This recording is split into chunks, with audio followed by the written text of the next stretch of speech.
Hey there, SHIRO listeners, Saturn Dave here, reminding you that you must play Sega Saturn, and that it's contributions from listeners like you that help keep this and our other shows hosted and available on demand, in addition to our website, SegaSaturnShiro.com, where you can find all of the most up-to-date news and information from around the Sega Saturn scene. If you'd like to show your support and gain access to several perks, visit patreon.com/Shiro Media Group to become a Patreon supporter.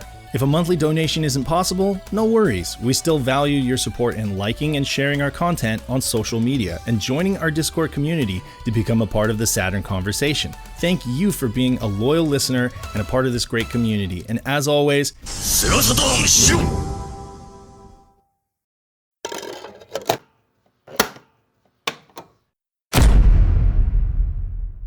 Virtua Fighter was the first 3D fighting game to hit the Saturn. As the years went on, 3D fighting games were improved and perfected. But just what were these latter-day fighters? Welcome to Sega Saturn SHIRO, the only podcast featuring creamy 3D graphics worth fighting for.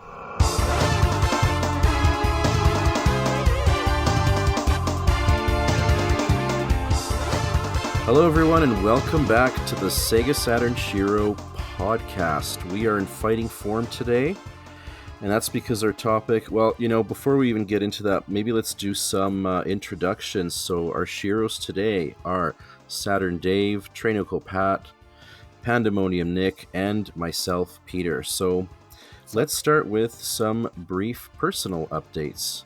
Panda Man, maybe you want to go first. Sure, yeah, can do. By the time this cast will be online, I'll probably have finished the revised bug episode in my series. Basically, the original episode was really short and didn't really have that much research put into it because it was one of my first videos ever made for the series. And since then, there have been interviews done by our podcast group and a whole bunch of other research methods and pieces of source material that I've been able to find about it, and it's something I've been wanting to do for a long time. I thought it needed a better video, and now it's getting one. So by the time this is, this podcast is online, that should be in my channel, and I'll probably still be working on the Sega Rally video, hopefully close to being done with that. Other than that, I've been playing a lot of other video games, a lot of fighting games for, this episode, and Spider-Man Remastered on PC. That game's great. Highly recommend it. If you're a Spider-Man fan, you really do need to play it. Writing's excellent. Did you edit in Shrek as a Spider-Man character yet, or? Not yet. No, I've been thinking about modding in the Neversoft Spidey costumes because there's some guy that put all those in, like the PS1 and 64 Spider-Man games. So that's kind of neat. And been playing Drill Dozer on GBA. That's also really fun. It's the Pokemon creators made a platformer. it's a great game. It is, yes. Yeah, fantastic. And you can hear some of the sound design notes from Pokemon in it, and the art's really neat. Platforming mechanics are really unique and cool. Drill Dozer I would highly recommend for sure. And and just various Saturn games here and there. Some steep slope sliders. I feel like I'm always playing steep slope sliders now. And That's a great game too. Oh yeah. That's Cave. Stellar. Yeah. Ace I saw your soundtrack. I saw your little doggy run. Or was it a penguin or a doggy? It was a little dog. Yeah. The dog is one of the two fastest characters in the game by a giant margin. Yeah, that was great. Yeah. But yeah, so that's kind of what's been going on. Oh, and I've also been playing Kururin Squash on GameCube. Japanese GameCube game that's been very fun. Is that related to Kururin Pa? Kururin Paradise? Squash? Yeah, Kururin Yeah. Paradise. So okay. Same franchise, same setup, but instead of being sprite based, it's obviously 3D on the GameCube. Oh, cool. A few more fun mechanics added to it. There's other video games I'm playing, but I could go on, a whole tangent about that. Other than that, just been busy with work, and winter's finally coming to a close. It was a long one here in North Dakota. Winter needs to stop. Here. Yeah, I'm sure you're probably in the same boat there, Peter. It's canoe, actually, but yes. Okay, thanks for that update, Nick. Saturn Dave, what have you been up to, my friend? Uh, Lots of work. Like Nick, Yeah. really busy at work, which sucks, being adulting and stuff. But no, I've been playing, lots of fighting games for this cast, getting ready for that. Let's see what else. I've been playing some Metroid Prime, picked that up for cheap and cheap. Well, I don't know. It was like $40, and Nick just finished it, said it was The great. remastered version? Yes, the remaster. So far, 100 out of 10. it's excellent. Perfect. And I love how it's like I remember, because I remember it being so excellent, but it's better, because it's like going back to the original. There are some things that you'd like improved, and that it definitely improves upon a lot of those things. And I think, for $40 for a physical copy, it was well worth it. Let me see. I'm getting new internet today, so that's exciting. I'm getting fiber internet so that I can finally not suck on the Netlink tournaments. Folks, I have Cox internet, and the ping is just terrible for some reason. Yeah, well, it's like whenever I do speed tests, it's low, but whenever I'm actually like playing somebody or under load or whatever, then it's terrible, and everyone's giving me a hard time. So but the funny thing is, getting fiber internet is actually cheaper somehow. So win-win. Terrible internet. I would know nothing about that, especially getting throttled at 3 p.m. when I do a certain show. Totally no issues with Cox. Exactly. So I'm excited about that. They're coming after the show to hook that up, and reading through some old game magazines, and just picked up a copy of College Slam, which is like a college version of NBA Jam tournament edition, basically. Yeah. Yep. The March Madness is over, and San Diego State went all the way to the end. They couldn't beat UConn, but that's as far as anybody in the Mountain West Conference has ever been. So that got me kind of inspired, and I was like, I'm going to pick up a copy. I used to have a copy of College Slam, and I picked it up again because it was cheap. So College Slam, that's an interesting one, and as far as the history of the Acclaim NBA games go, because that was like, NBA Jam was the peak, TE was like also the peak, and then College Slam was sort of the beginning of the end, so to speak, was when Acclaim took over Iguana's, basketball game operations, and was like, no, you're doing this now, and they're like, well, we don't want to, and then just kind of went. That game was everywhere though back in the day. I remember it was on so many different consoles, and that logo with the basketball biting the net. It's iconic. It was like, you'd see that everywhere as a kid and be like, you couldn't not recognize it. It was iconic. Yeah. That's me. So I before I move on to Pat, I do have a question, Dave. I'm not at all familiar with internet service providers down in the United States. I'm sorry, what was the name of your current provider? Yeah, so Cox, COCKS. It's one of the premier internet services in the country that doesn't say what its name is. Doesn't suck. Exactly. COX Cox. Yeah, COX. They love to jack up the price. They love to jack up the price every year and give you crappier internet every year. No kidding. Okay, wow. Yeah. Well, okay, well, I hope that your fiber internet solution is way, way better, my friend. Yeah, me too. All right, Pat, what have you been up to, sir?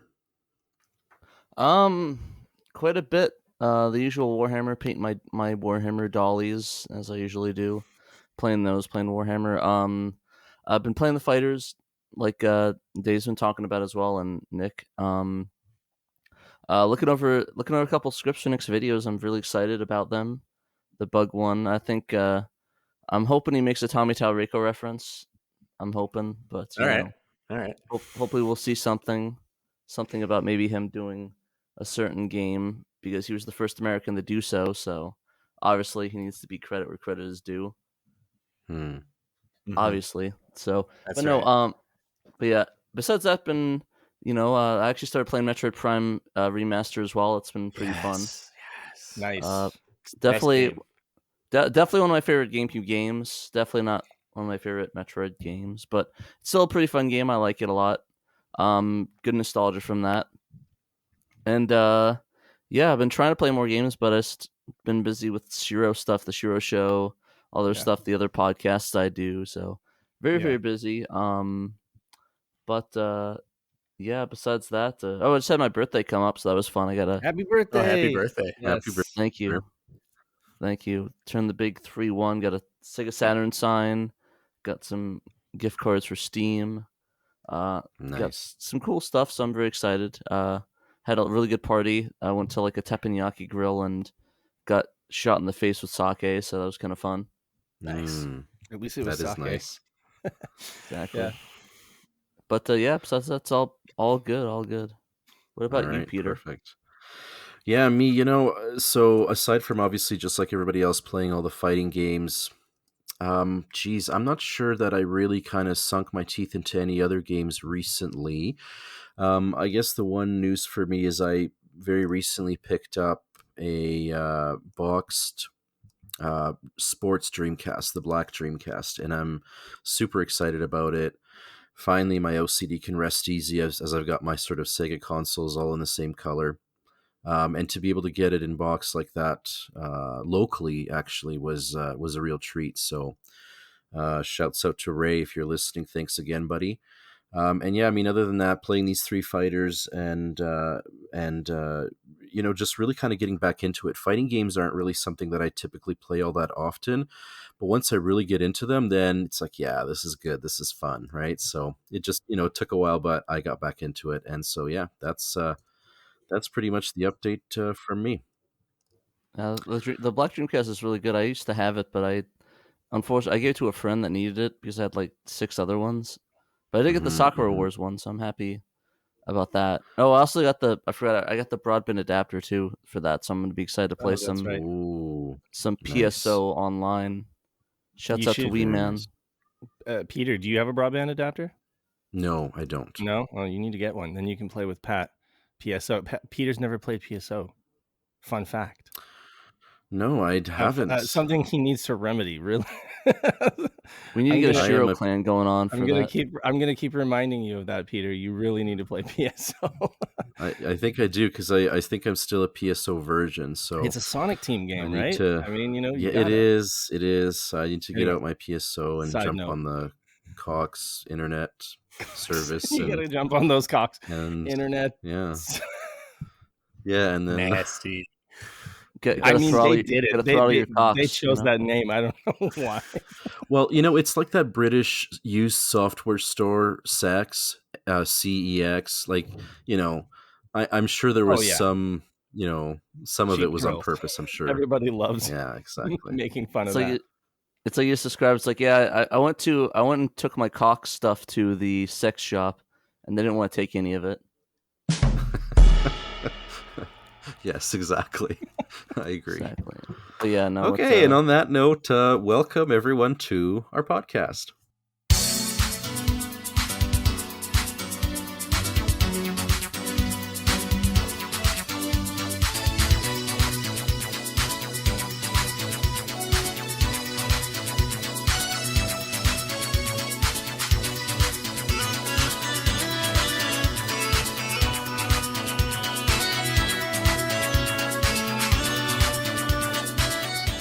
So the topic that we're going to be discussing today is latter-day 3D fighters that appeared on the Sega Saturn.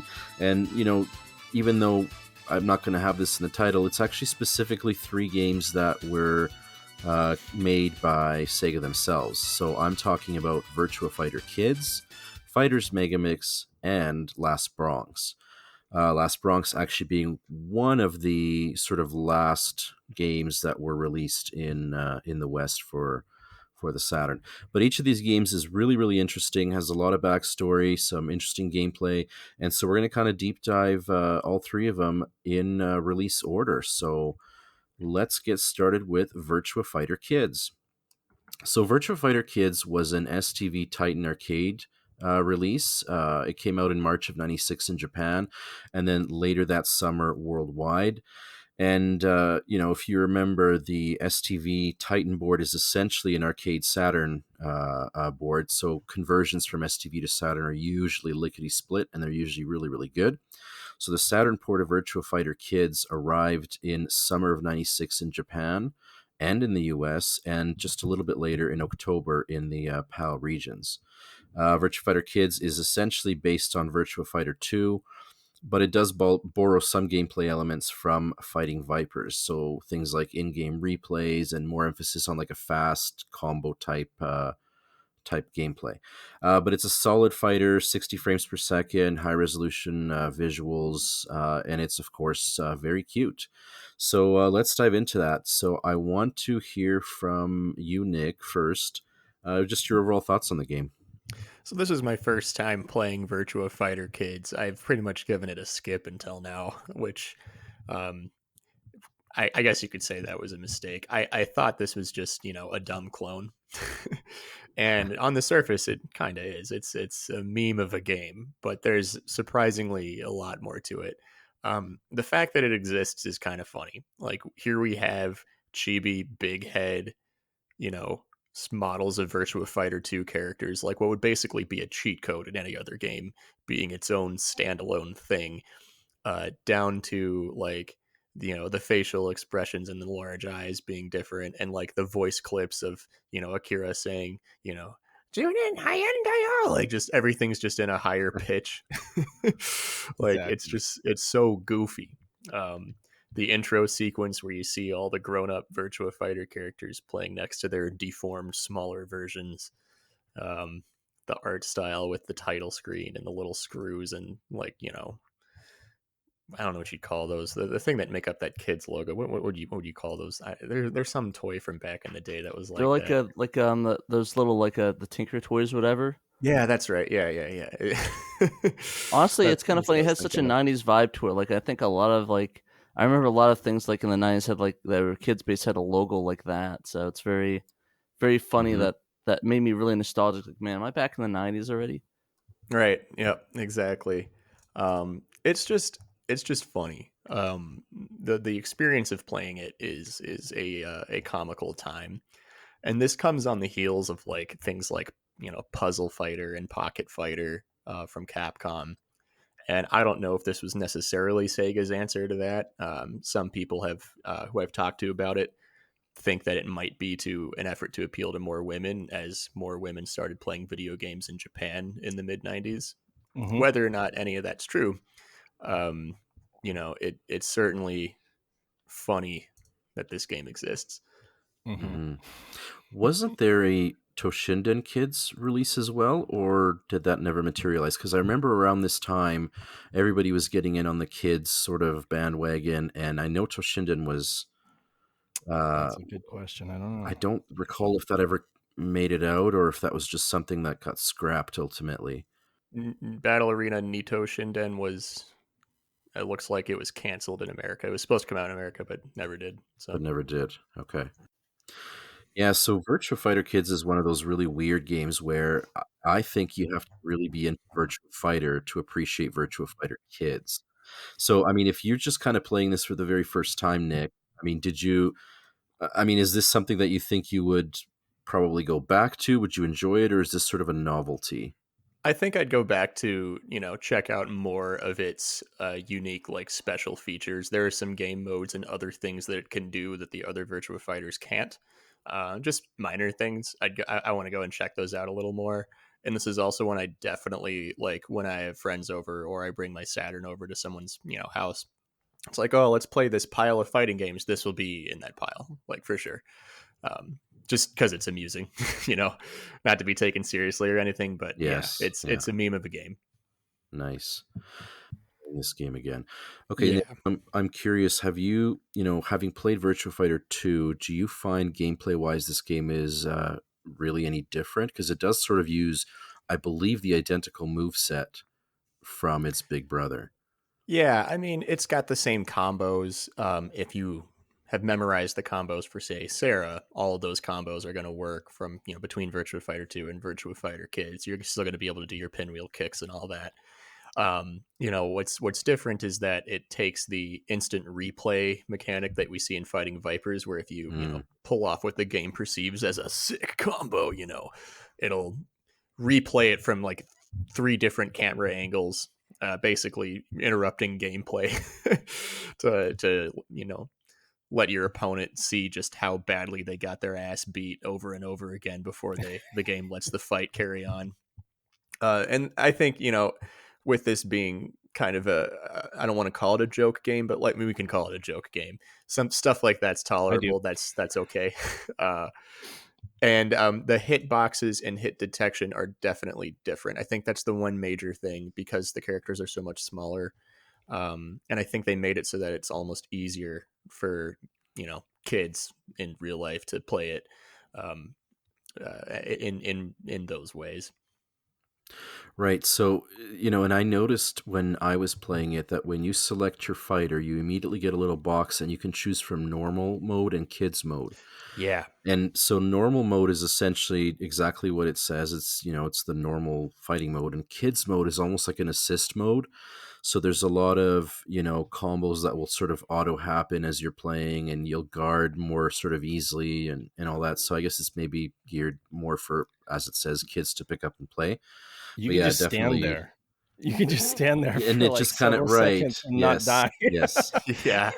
And yeah, definitely. So, and Dave, when you play this game, do you play normal mode? Do you prefer kids mode? Yeah. How do you? Yeah. I play normal mode, but I checked it out and I noticed that immediately. I was like, oh, I'm just standing here and I'm not dying. So it's like definitely kind of like an easy mode, At first, I used to think that the kids mode was what was changing the voices, but they all sound like they've like sucked a helium balloon, Do I'm going to admit, and I'm a little embarrassed to say this, when I initially got into it, I couldn't understand the difference between normal and kids mode, and I leafed through the manual and I just didn't even see it in there. And I honestly thought in my head, like, okay, maybe normal mode and kids mode, the difference is in kids mode, like the characters, even though they're all sort of super deformed, maybe like, the women wouldn't have breasts and Shun wouldn't have a big old beard. Like I thought it would be that kind of a difference, but it's not. I think that this game is just, kind of made as kind of like Nick said, maybe like a joke, like a promo. I guess like it was a huge promo for Java Tea and for Energen drinks in Japan. And so there was like an entire edition of that. And then like the regular Japanese version also had a lot of advertising for Java Tea, which I guess was kind of a big thing back then. So, it makes sense that they would kind of tone it down and make it gimmicky and kind of add those little flashy, like combos, like Nick was talking about, where you do a combo and then right in the middle of the fight, it shows your combo rather than waiting to the replay. And the big bobbleheads and everything like that, it's just kind of an interesting beast of a game. I don't know how to classify it because it does come across as kind of like a flashy promo kind of thing, But there's enough here that it's its own game. Kind of, I love like all the little touches, like the cartoon clouds in the background and stuff. I wonder though, like the art style. So, obviously the characters and the backgrounds, they're all Virtua Fighter 2, but they're all sort of cutified, right? And I mean, do you think that that's made it age a little bit more gracefully? That art style has made it look good even today? I don't know. I don't think that the Virtua Fighter 2 looks terribly bad today. I think Virtua Fighter 2 has aged pretty well. I think that it's kind of disturbing, to be honest with you. Some of the characters, they're not like kids really. They're just like small human beings with big heads, and they completely like beat up on their older equivalents, in the intro sequence, So it's really funny. Like Nick was saying, it was a big thing back then to kind of try these like chibi versions of characters, and that was usually the thing, just smaller bodies, big heads, and that equals kid, Yeah. Pat, do you see this? Like, I'm kind of hearing from all of us as we go down the line is that this isn't really a serious fighting game. Like it's, it certainly seems to have a deep sort of fighting engine, and there's a lot of, mechanics to learn and what have you. So I don't think it's a shallow game, but it doesn't seem to come across as a very serious game. I don't know. What's your impressions been when you've been, as you've been playing? Well, the first thing we have to look at is what definition of serious fighting game are you looking at? Are you looking at a fighting game that has fighting game potential, or do you mean a fighting game that's like takes itself seriously? Is my questioning sort of with that. And that's which way do you think this game falls? Like, I mean, it has really tight mechanics, and it definitely has a competitive edge. I mean, it's basically almost Virtua Fighter 2, essentially, is what I'm hearing, right? Yeah, you just don't have as much reach because of the tiny characters, but the benefit is that they move fast. They move really fast because there's I don't know, smaller polygons to draw or less. I don't know. It feels very tight and fast. It's just that your reach is very limited because they're so tiny. But yeah, I think it's a really, like, from a fighting game perspective, as in like a competitive potential, it does. I don't know any big scene for Virtua Fighter Kids specifically. I know that Virtua Fighter is still pretty heavily played in the fighting game circuits. I guess my thing with this game is that I like it, but it's very shallow. Like, it's like if I paid like the equivalent of $100 for the Saturn back in the day, I probably would be disappointed because this was a long box US release alongside a Japanese release. So it's like, if I got this, I'd probably be pretty saddened because it's very shallow in its nature. It's literally a single player versus mode and maybe a viewing mode to watch demos and stuff and a combo maker. That's about it. Like, it's very bare bones in its nature. So what you're saying is Evo 23, baby, Virtua Fighter Kids main event. Exactly. There better be a booth set up or I'm burning Evo down. Sorry, straight up. Like, Smash the thing. Brothers, get off the stage. I agree with Pat. Like, I think the original Japanese version, especially the Java T version, was like subsidized. It was a cheaper game because you had the ads in there. And when it came over to the States, they completely stripped all that stuff out. So then it became a full price long box game. And as a full price long box game, I kind of agree with Pat that it's like, is there enough content here to justify $60 for a game, you know? I really want to know how successful this was in the West, in the US, and Europe. Like, how many copies did it sell? Like, why did they think localizing this was a particularly good idea? I mean, I don't think people in the West hated it. It's just like, this was mid to late 1996 for the US. It was August 28th, 1996. So, I mean, that was right around when, like, Nights into Dreams was getting going. We were getting Gun Griffin. Right. Games like that were starting to come out. So, I mean, the 96 was a good year for Saturn in the West. Virtual One came out not too long. So, I mean, this was definitely not like a Panzer Dragoon Saga Winter Heat game. It's right. You know, it did come out when it was hopping, but still, like, why? So what I could probably say from a like a hindsight perspective. So right now on eBay, like, you can get a Virtua Fighter Kids for $14 buy it now right now, and a US version. That's the Japanese version. The $14 for the Japanese version, and then $44 for a buy it now complete in box Virtua Fighter Kids for the long box. So it's not particularly a popular game and one that people is hunting down. And there might have been a lot of it because I'm seeing a ton of them on eBay for, you know, the same price, about $45, $50. So I mean, imagine how cheap it would have been back like a couple of years ago. It probably was maybe dollars on the cent. Like, maybe Virtua Fighter Kids was it's one of those, like, the Japanese bundles you get like in Saturn bundle Japan, like in 2010s or whatever, where it's like maybe $1 a game or something, or like a $20 US title. But like I said, I think it potentially did okay. Like, I mean, it sold enough to where it's cheap enough. There's not a lot of demand for it, but I don't know. I've not had a chance to go on the Google groups and seeing what there is. I could look real quick and see if I could find something though. I have my like release date info, and just kind of a slightly unrelated fun fact is that a press release said it would release in like the late first or early second week of September, but it actually wound up coming out earlier than that and wound up hitting most stores in late August. So it came out 2 weeks earlier than projected in the US for whatever reason. So there's a random factoid for you. Fun fact. I mean, as somebody who collects long box Saturn games, I still don't own a copy. And that's not because it's been expensive. Like Pat said, it's been relatively cheap. I've passed it over because I just haven't found it essential, I guess, which is, you know, I'm glad we're talking about it now and we're taking a second look at it. And even Nick said, you know, that if he had folks over, you know, for a play night, you know, this would be in the stack, you know.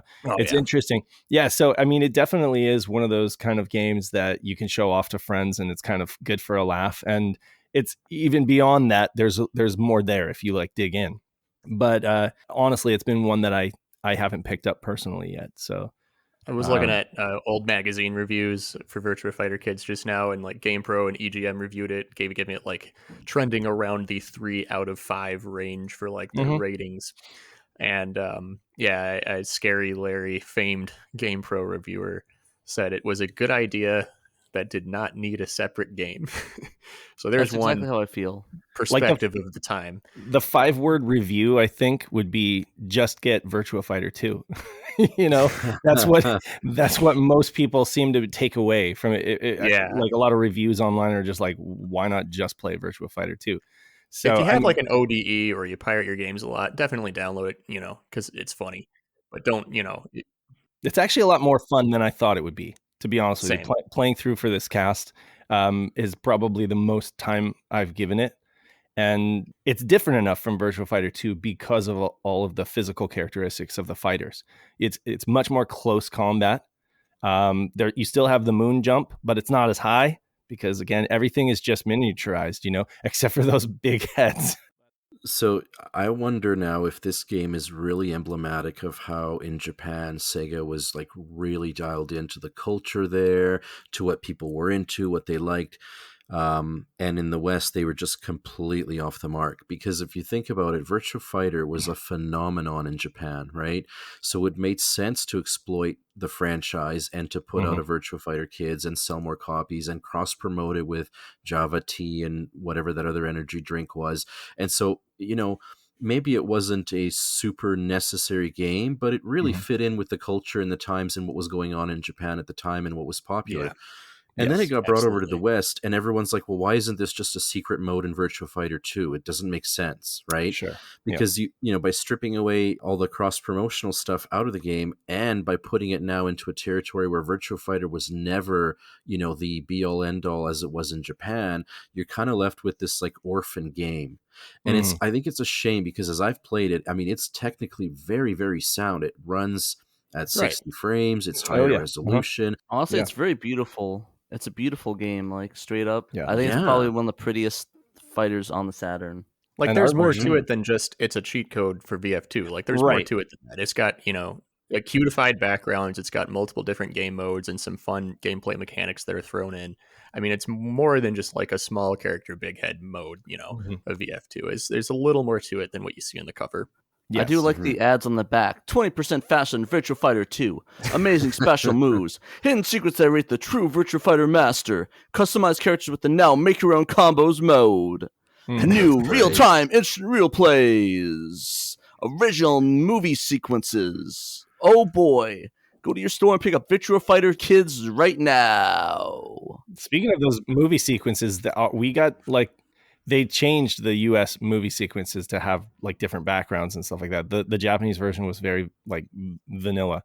It was like white backgrounds and not with the opening intro FMV. So there's differences there where they kind of like fleshed it out more, and of course removed all the advertising. But yeah, it's cool. I mean, it's an interesting little game. I think what you said, Peter, though, applies to like all of the games that we're going to be talking about, except for Megamix. Maybe Megamix really was fortunate enough to garner, you know, mainstream appeal in the West, but like Last Bronx and sorry to spoil it, and then the other game we're going to talk about, they also have a bit of that going on where it was like Japan, they were completely dialed in Japan, knew their market, and it just completely either didn't come to the West or flopped in the West, you know, for one reason or another. But yeah. No, very true. Actually, yeah, that was a sentiment. And you're right. Megamix is probably the only game to break out of that sort of curse. But I mean, Virtua Fighter Kids feels like a game that could never overcome that, like, why do I even need this sentiment in the West? That's the because thing, I think like if gamers gave it a chance back then, I think they would have realized, okay, you know, beyond the sort of cutesy, whatever, visuals, like there's a good game there. And so here's a question. I'll throw this out to anybody who may have played both Virtua Fighter 2 and Kids extensively. Is the game different enough? And I don't mean visually, obviously it's different visually, but is it different enough from Virtua Fighter 2 to sort of make it its own unique experience? My answer is no. Honestly, it's a nice party trick, and and there's some meat in there, but it's basically, I'd rather play Virtua Fighter 2. And if honestly, this should have just been a button mode that you hit, and it switched over the versions. It shouldn't have been its own game, in my opinion. If you're a big fan of Virtua Fighter, you should check it out. If you're a casual fan of Virtua Fighter, then you can live without it. if you're more interested in having weird fighters, that are funny and quirky that you want to show off at parties and stuff like that, this is going to go over well.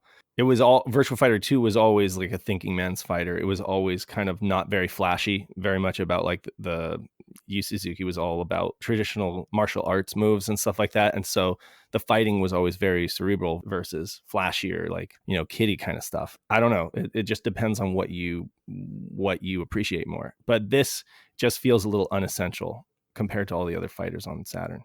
I think, honestly, I kind of want to own the long box. I actually think it's a really pretty long box art for it and stuff. Nice cover. It's cheap enough. Yeah. I think if you're a Saturn collector, you probably should add it just because it's kind of a neat little gem. Maybe if you have an STV board, just grab the cart and just put it in there for a fun party trick in your candy cap that you obviously own in your house, as most Americans do. So, but yeah, no, I think it's a pretty good game. I really think it would have been better off delegated to a button combo you input in Virtua Fighter 2.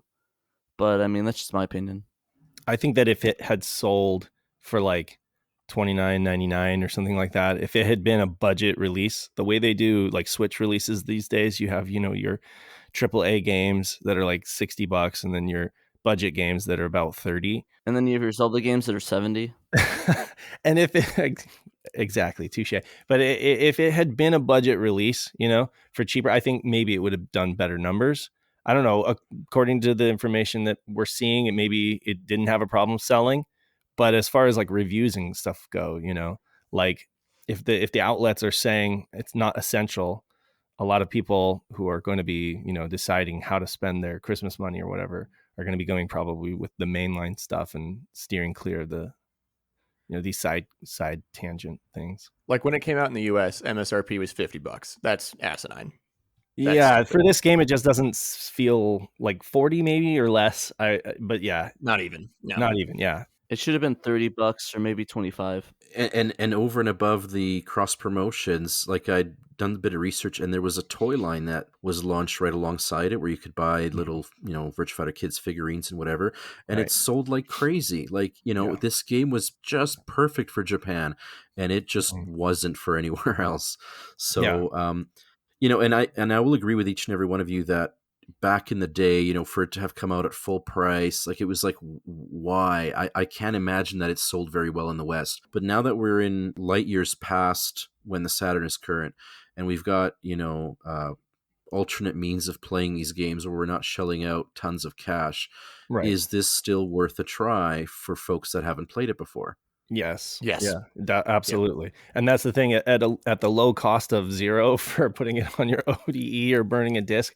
I mean, folks should definitely try it out. It's part of Sega's arcade history and home console history. And actually, I feel like it's a good game. Like, it's not a bad game at all. Like, it's a good game. People should definitely check it out. But you have to understand that Saturn did so well in Japan that they were able to use the console as a marketing tool, to do house walkthroughs, and to sell tea and energy drinks and stuff like that. And so it was never meant to be a full price game. It was supposed to be kind of like a promotional item. Promo, yeah. And then in the West, they're looking for games to bring over here. Like, what kind of crazy stuff are, the Japanese amusement divisions pumping out that we can kind of take and turn into something we can sell over here, and this was one of them. They were like, okay, we can turn that into a release, but was it? It was never intended to be. Imagine like doing like the finger point. It's like, okay, let's see. Not this RPG, Rocket Motor, no. Magic Knight. Oh, Virtua Fighter Kids, obviously. Right. But I mean, to be fair though, it's a simple, like literally, I don't think they need to add any English. I imagine if I looked at the Japanese version, which I'll do right now, I imagine there's really no difference between the versions that make it hard to translate. So right, it's simple stuff. So, there's very little Japanese text. So it sounds like we are recommending this game for folks to play now. Does anybody disagree with that? Just don't spend a lot of money on it. Right. And literally buy the Japanese version if you really want to physically collect it. It's like $14-15. The Japanese, yeah, right, yeah. So like I've been seriously considering picking up a US long box, but I just don't know if I can pay $50 for this game. I don't know. That's where I'm kind of at, where I'm like, I don't know if it's worth that. But I mean, maybe the thing is, I just don't know how much I'll play it. But I easily recommend it for folks if they're, that they at least try it and see, it might be the fighter for you. They might end up liking it better than Virtua Fighter 2, Yeah, that's fair. That's true. Especially like if you're thinking about more novice players, Virtua Fighter 2 would be a difficult game to get into. Yes. But in comparison. Yeah. So rewarding but difficult. Yeah. Yeah. No, that's very fair.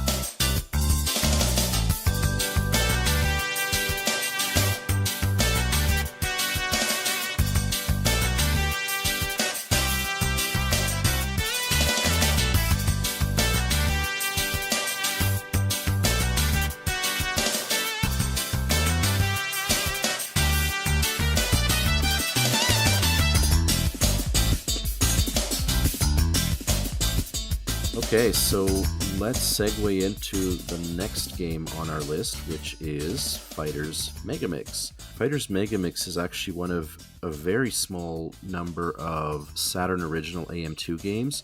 So AM2, of course, is the arcade studio headed by Yu Suzuki, and obviously they put out primarily arcade games that would eventually get Saturn conversions, but it wasn't often that they would produce a Saturn original game. But Fighter's Megamix was one of those games. It was released at the very, very end of 1996 in Japan, so I'm talking about the last few days of December. And it did get a Western release in the first half of 1997. And for those of you that are interested, by the way, in which AM2 projects were designed and made for the Saturn directly, those were the Virtua Fighter portrait discs, those CG portrait discs, as well as Namiya Muro's Digital Dance Mix, which ultimately came out, I think, towards the end of 97, if I'm not mistaken. But yeah, other than that, Fighter's Megamix was sort of like the game that AM2 put out for the Saturn. Quick little bit of history about the game. I think AM2 at the time, the story is that they wanted to sort of put out a festive sort of game to celebrate, all of their creations. And it was a game essentially for the fans. I think initially the game title was supposed to be Fighting Festival before it became Fighter's Megamix. It features all the Virtua Fighter 2 characters and all the Fighting Vipers characters, as well as characters from other AM2 games, such as Virtua Fighter Kids. So we've got Kids Kira and Kids Sarah.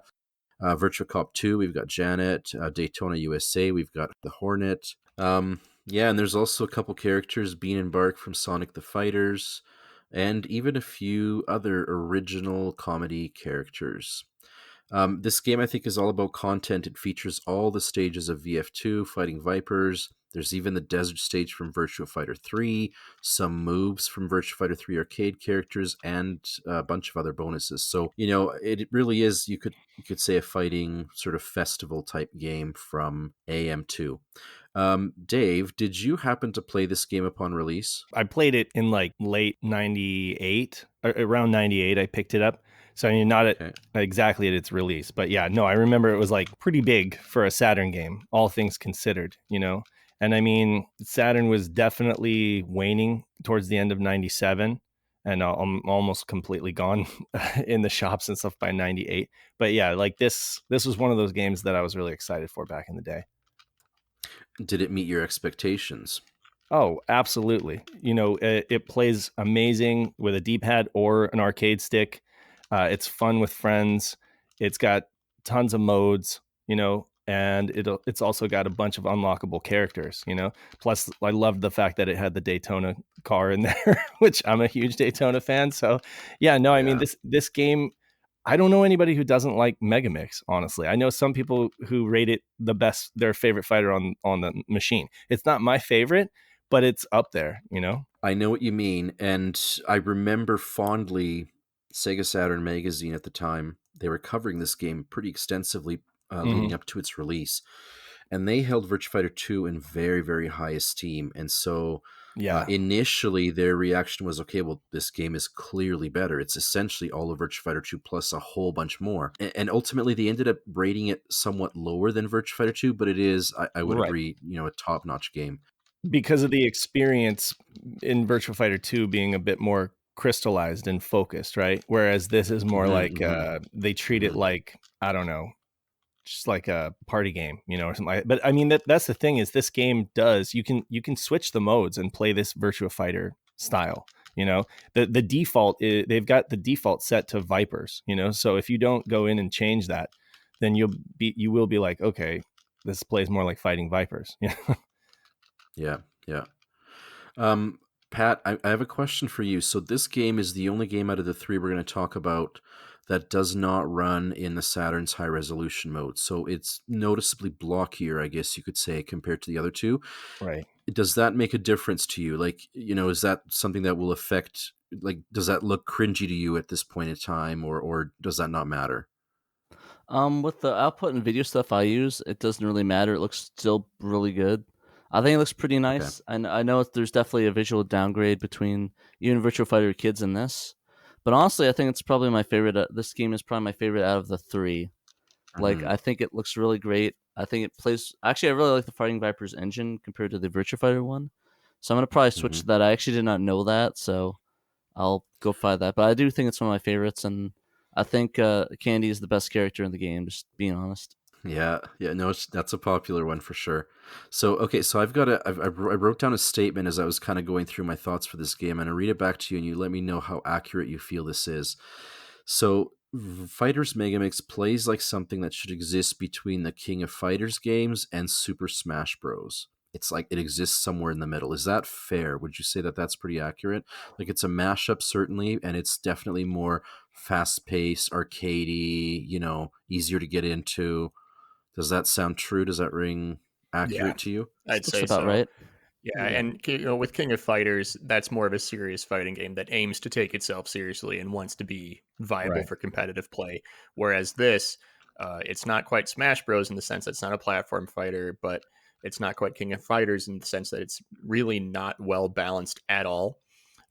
Because of how many like funny joke characters are in Megamix. Like you're not going to catch people playing as Hornet in a tournament for Fighters Megamix, but I Right. mean the fact that it's there is delightful. Or Like the you can play bear. as a fucking car or the inflatable, you know, bear or what are they got like some Sonic the Fighters characters in here and Yep. even a couple of Virtua Fighter Kids characters in fighting with the big boys. And yeah, it's ridiculous. It's an all around Sega celebration. And I think that saying it's somewhere between King of Fighters and Smash is pretty accurate. Yeah, it's a mashup game. Yeah. Honestly, to speak to what you said, Peter, about the frame, was the resolution mode, you know? Yeah. It does use an interlaced mode during. So this is the one thing that I wasn't originally used to, and I never noticed back in the day on a regular CRT. It looked completely fine on a consumer CRT, but once I started using like deinterlacing, you'll notice that Virtua Fighter 2 is like super crisp in game. You know, the graphics in game are super crisp and they don't need to be deinterlaced. But this game is interlaced even during the game, and so like the HUD kind of flickers when you're using like a Bob deinterlacer or something like that. So that's one of the things that I notice is kind of a sometimes distracting to me is that the life bars are kind of like flickery. Yeah. This game, one of the reasons, at least that was quoted back in the day, for why the resolution was downgraded from Virtua Fighter 2's, you know, really nice crispy resolution, is that unlike the games that use high resolution, this game uses a lot of lighting effects. And of course, it depends on the stage you're fighting in, but there's definitely one stage, like for example, Sarah's stage from Virtua Fighter 1 that has that floor, the checkered floor where it lights up. There's Right. some real-time lighting going on there in Fighters Megamix. Or there's this other stage where you almost look like you're in almost like a wrestling ring, and the posts and the turnbuckles are all kind of like lights, and they take turns in flashing on and off corner to corner, and you know the lighting effects are, you know, real time across the characters as they fight, which, you know, I'm sure inevitably takes some processing power, and so you know, some of that had to be reclaimed, I guess, by downgrading the resolution. And I mean, so here's a question: which would you prefer? Would you prefer real time lighting on the characters, or would you prefer nice, crisp, high resolution? What's your preference? I really love the look of Virtua Fighter 2's high resolution, just how crisp it is. I probably would prefer that. But I do appreciate the lighting effects, and I appreciate like when Candy or when any of the characters are like powering up, you get this little like these like rays of light that kind of shoot across the screen. You know what I'm talking about? When they charge up their, they charge up right before a strike. I appreciate everything that the game is doing. I think that if I just had a preference, it would be the high resolution. Yeah, actually, what I've noticed, I think I know why. I'm playing it right now, and I don't know if you guys noticed, but I'm getting a lot of slowdown, like just a ton from just this match alone.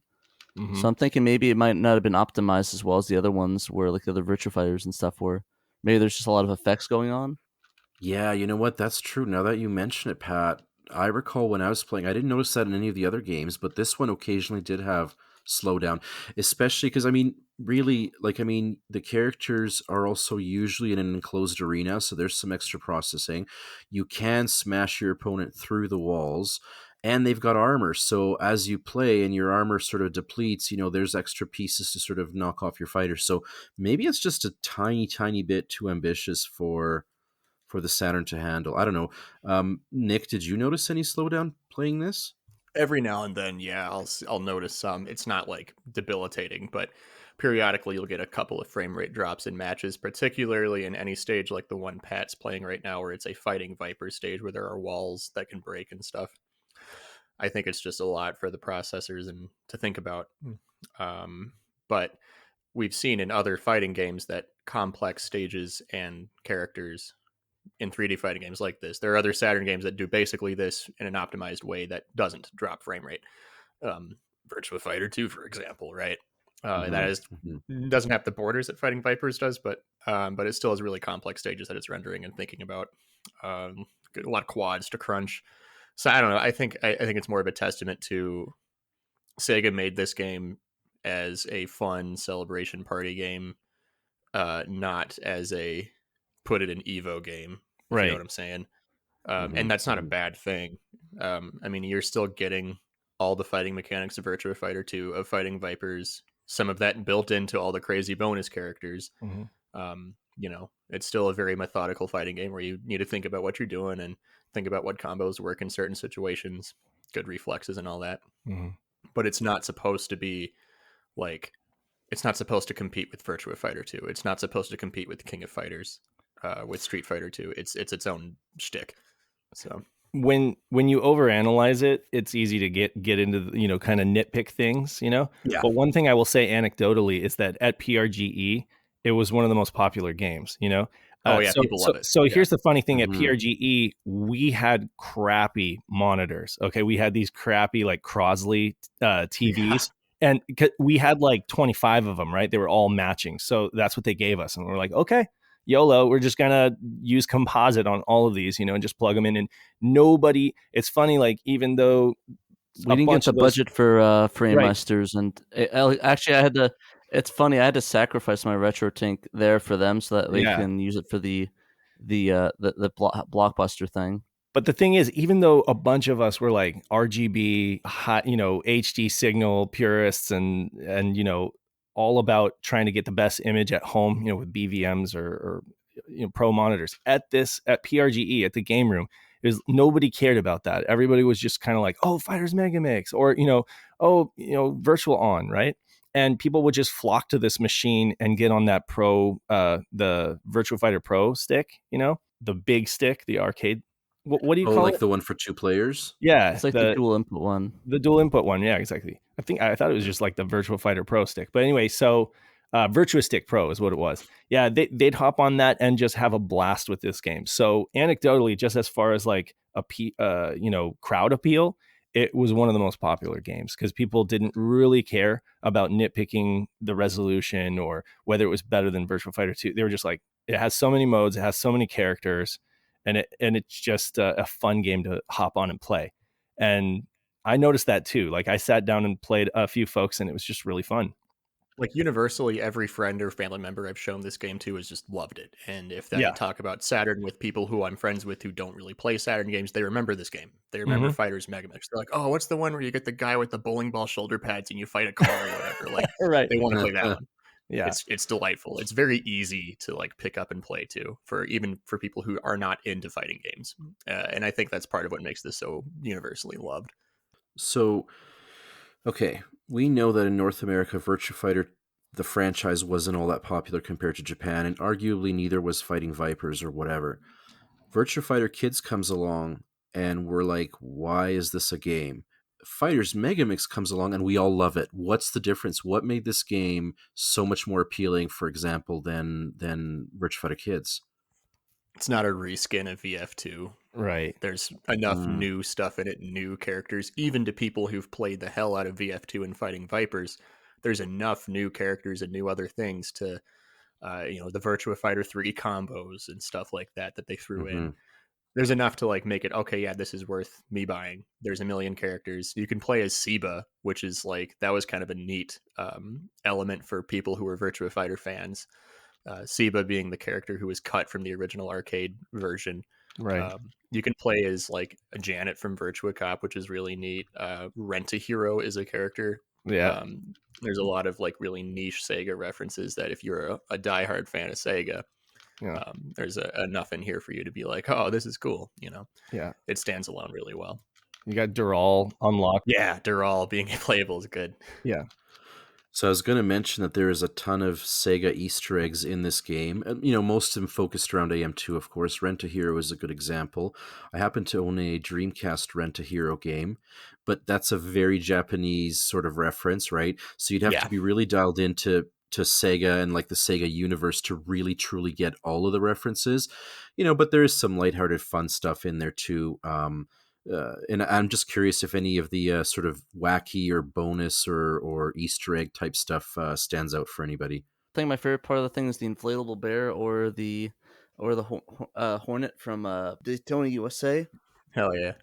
I think those are my favorite things in the game. Is that silliness. I just love the fact that you can switch to different modes of it. There's just so much in this game. It's like I said, you can spend so many hours playing and unlocking stuff versus Virtua Fighter Kids. It's like maybe I think you can only get Dural or something like that. Right. So it's funny because we just found out that the Japanese Virtua Fighter Kids, you do have to unlock a ton of stuff, right? And the American version, it's all there. There's nothing to unlock really. So it's kind of weird how that was sort of changed up. But yeah, good point, Pat. Yeah. And wasn't that inflatable bear? Is that the character that has like literally zero animation? No frames? Articulation. Right. It's just like this thing it's just movement on a stick, static model. It's awesome. Right. It's awesome. It's pandemonium. The whole game. The whole game is just the mashups were really popular back then, and I think they still are. Like Capcom, like all of the crossover fighters. And that's the thing is this was a crossover of two awesome franchises, Sega franchises, and it just had a bunch of cool stuff in it. In terms of bang for your buck, like this provided a lot more. It feels like it was much more substantial. You made a point where they took out all the barriers for Virtua Fighter Kids, right?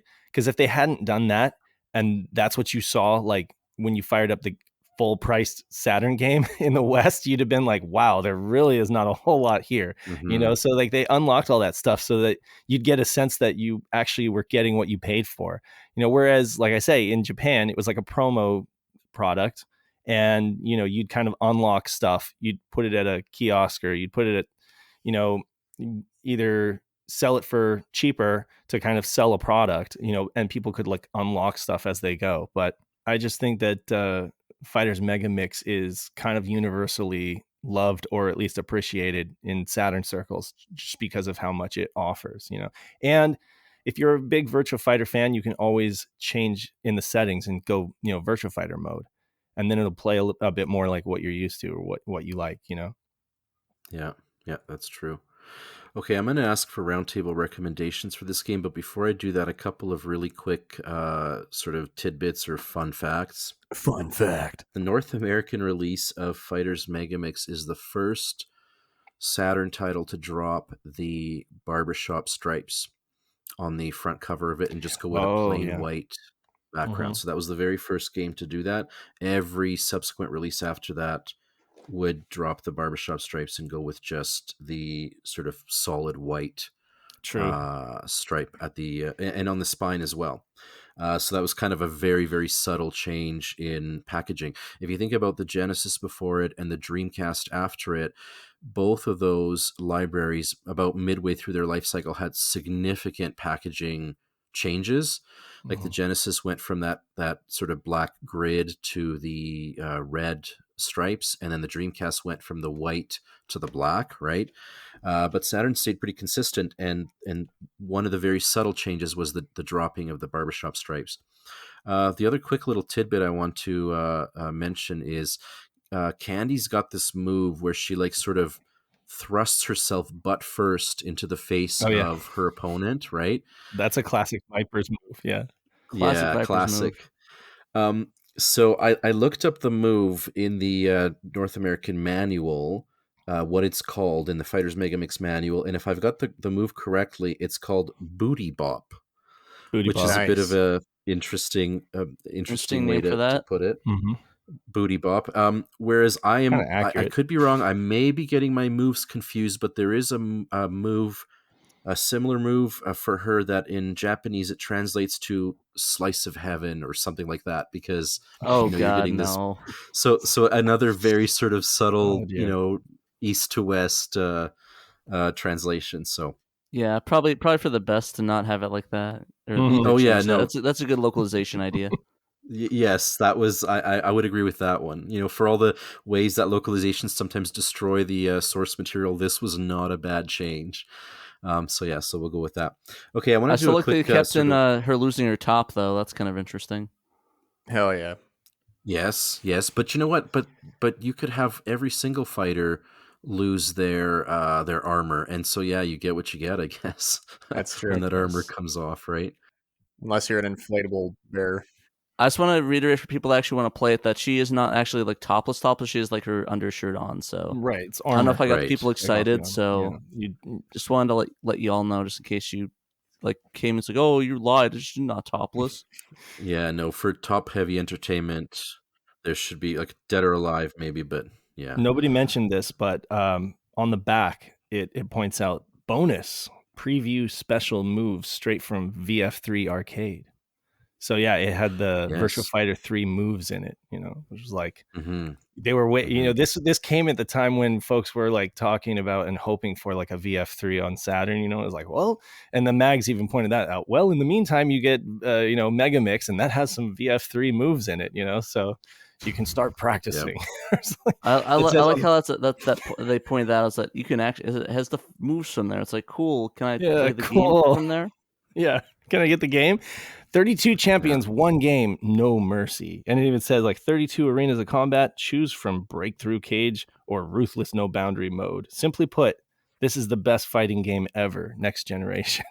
I think I agree with that much. But I think that there's a lot that keeps from being a great, amazing fighter, a legendary fighter on the level of Virtua Fighter 2 or 1, Like, to me, it's like the slowdown really just kills it for me. Like, I get like, and like the slowdown just like really is the biggest issue and gripe I have with it. And just like the idea that you can switch fighting modes. So it's like, what mode is the legit tournament mode? Do you play the Virtua Fighter or Fighting Vipers mode? And if you can pick either or. Hey, Pat, at least it's not as bad as the Tiger Electronics Gamecom version. Oh, nice. See, that's the truly elite. God. Yeah. This game actually not a Saturn exclusive. It got a port. No, it got a very, very funny. Yeah, it's a porta potty, more like it. God. Pat, it almost sounds like you would prefer Virtua Fighter Kids over Fighter's Megamix. Is that accurate, or what would you say? That's hard. So say like it's a tournament thing where it's like, hey, we're gonna play a tournament game, like a competitive thing. I would probably pick Virtua Fighter Kids for that, but like I just think Megamix is just so much fun. It's like Smash Brothers. It's like, you want to play Smash, have fun, beat people up, and then you want to play King of Fighters or something to get the tournament level stuff going. Yeah, that's fair. That's a good analogy. Well, okay, so would you recommend this game to players today? Yeah, obviously there's a lot. It's very playable. It's a ton of fun. Like actually a fun game. There's some great character additions and some silliness to it. It's not that expensive right now, knock on wood. It's about it's looking like it's about like what you'd pay for Breath of the Wild, so $50 to $70 it looks like on eBay. There's some the Japanese version of course is cheap. It's like $14 to $16, so some selling for $7, so there's that option. That's just crazy US Saturn prices though too, because this is like a pretty common game, you know? The fact that it's like $50 to $70 just blows my mind, because just a few years ago this was like a $15 to $20 game, you know? Yeah. Oh, something I just remembered. Janet Marshall from Virtual Cop, who was in this game, her moveset, I believe, is pretty much the moveset of that new character in Virtua Fighter 3, that Japanese dancer lady. What was her name? Aoi or something like that? I can't remember. Anyway. So yes, like the Akiras and the Jeffries and the, others of the world did get some extra Virtua Fighter 3 moves into Megamix, but I'm pretty sure Janet got the lion's share because she represented that new Virtua Fighter 3 character. So anyways, fun little tidbit I figured I'd throw in. Dave, would you recommend this game to players today? Absolutely. Definitely. I recommend picking up a copy if you can for a decent price. It's like 40 if you can get like a copy for $40, I think it's worth it. Definitely download it, definitely play it, whatever means you have, and try it with friends too, because like again, this is one of the, I think that could be said of most games that it's better with friends, but I mean this is definitely one of those ones that benefits from a room full of people, having next. Absolutely. Definitely. Yeah. It's just a lot of fun. And so when you do it like tournament style, you can have so much more fun with this game. But it has a lot of modes, and it has a training mode that you can work on your skill and get better with a certain character or multiple characters, and then invite your friends over and just have fun. It's a great game. In college, I was part of a competitive Smash Bros. Melee group, and I hosted a joke tournament with a lot of really dumb rules, like, poke floats and stuff like that. It wasn't like tournament legal. Right. And they were like, you could spin a wheel to have some certain items turned on or whatever. One of the rules is that you could gentleman's agreement to settle a tied match with a game of Fighters Megamix. I had it set up on one of the monitors, and a lot of people opted to do that to climb the bracket. Was there a lot of ties very often in that tournament? Well, by tie, like say it's a best of three. I should rephrase. Like if it was a best of three and it's like one guy wins one, the other guy wins the second match, and the final match is like the deciding one, they can gentlemen's agree to just instead settle it on a Fighters Megamix. And 100% of the people who were there had not played it ever, other than me, of course. But yeah, so it was fun. They loved it. Nick, is your favorite character Panda-chan? Yeah, of course. Of course. Yeah, not obviously. No, yeah, you didn't even have to ask. Some fun tidbit about the American release. It didn't seem to sell well here, and perhaps here's why. Perusing the press releases and Usenet posts, combining all those sources, what happened is that it started as a Blockbuster exclusive on May 2nd, 1997. So we're already late in the Saturn's lifespan. So it was a Blockbuster exclusive for like 2 weeks before it got released officially mid-May, around the 14th or 15th. And stores kept talking about how often they would sell out of this game, and they had trouble like having enough copies, so they didn't ship enough. So it just really was kind of set up for failure in the US based on its release. Don't say Blockbuster exclusive. This game's going to jump up to $5,000 now. Oh, God, yeah. Literally, it's like every other game that's a Blockbuster exclusive always ends up being in the thousands of dollars. Like, I think that GameCube one, I forgot the name it was, but there's a new GameCube one they found out that was, and it wasn't expensive before, but now it's like up there in price. And I can't remember. Blockbuster exclusivity was timed, so 2 weeks after that, it was in other stores. But yeah, for the first 2 weeks, that was the only place you could get it. I remember, picking this up in '98, which is when I got it. So obviously the Saturn was gone from the market, and I was really big into sorry, not GameStop, but GameSpot as an outlet for news and stuff like that at the time, because despite Saturn not doing great in the West, Jeff Gerstmann was like a big Saturn fan, and he would always kind of like try to push, Saturn games, even though the rest of the crew would be like, what are you talking about? But he even stated that it's like one of the reasons to justify purchasing the system, which at that point would have been really cheap. It would have been a cheap proposition for like PlayStation owners or Nintendo 64 owners to like get into a Saturn, as they were like steeply discounted in the West. And that's how I got my Saturn in early 97, was cheap because like it just wasn't doing well. So that's the recommendation. I believe it was GameSpot that originally pointed me towards this game. So I wonder now, as I switch over to Nick for your recommendation, I'm pretty sure you're going to give it a thumbs up, but Yeah. would you say that this is maybe the most accessible 3D fighting game on the Saturn? I would say it's got a very good chance of being the most accessible 3D fighter. I mean, VF2 is relatively accessible, but if you're playing against someone who's mastered VF2, you're going to have a bad time. Whereas in Megamix, there's enough BS to where you can cheese your way to victory with other characters. And it's, I'd say it's definitely, of all the casual like Saturn fans and casual gamers who I've shown this to, and I use the word casual loosely here, universally, all of them have loved Megamix. None of them have hated it at all. Yeah.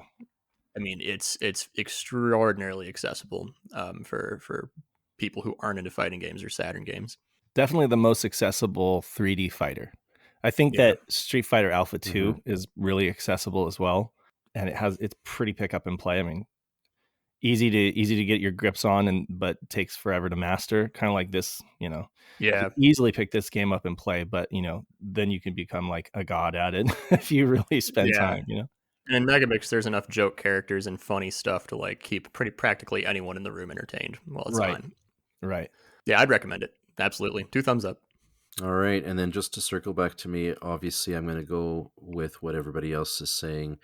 Huge thumbs up, great game, and yeah, everybody should pick it up.